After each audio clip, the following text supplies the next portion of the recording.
Hey guys, happy Monday, everybody. Hope you had a good weekend. And I got kind of a fairly simple day for you today after Friday when I had you write that paragraph on bacteria and the good things that they do for us. So your job was to pick one good thing and write a paragraph about it and turn that in on Google Classroom. Today, I would recommend that you kind of go through your notes. This is slide 5. Go through and just take a look at what the shapes are for bacteria. We wrote those things down. Maybe look at your drawing, watch this video on how to draw a bacterial cell so you know the different parts that are involved. Maybe hit slide 9 here and we go over what they look like, where they're found, and how they kind of move around.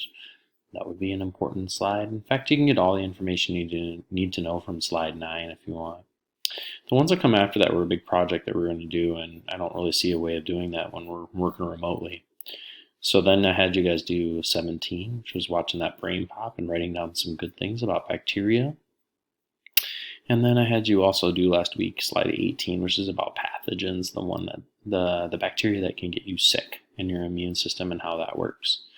So that was kind of just a quick review of last week. I would spend a few minutes and go through that.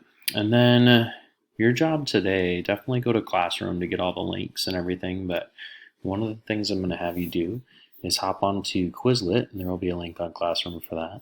There's a bacteria and viruses Quizlet for you with a whole bunch of different words that we've talked about all unit. So this starts with lysogenic and lytic cycle. Those are virus cycles, binary fission, which we haven't really talked about yet in conjunction. But then we get into some of the other ones that we have talked about, in your reading, you should have maybe heard about bioremediation. You should know what a prokaryote is.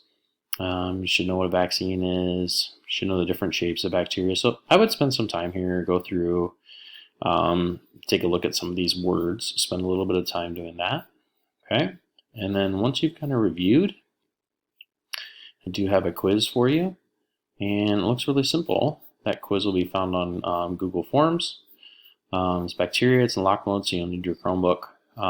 But it's really just this question. There's 6 questions on it that you'll need to answer. So that quiz will be found on Classroom as well. And basically that's it. That's all you got to do. So pretty straightforward today. Doing a little bit of review, doing a little quiz. Okay, good luck. Again, this is in lock mode, so don't have your notes open when you do it, please. Thanks. If you have problems with lock mode, let me know. Give me an email. I might have to get back to you later on in the day. All right. Good luck. Stay safe.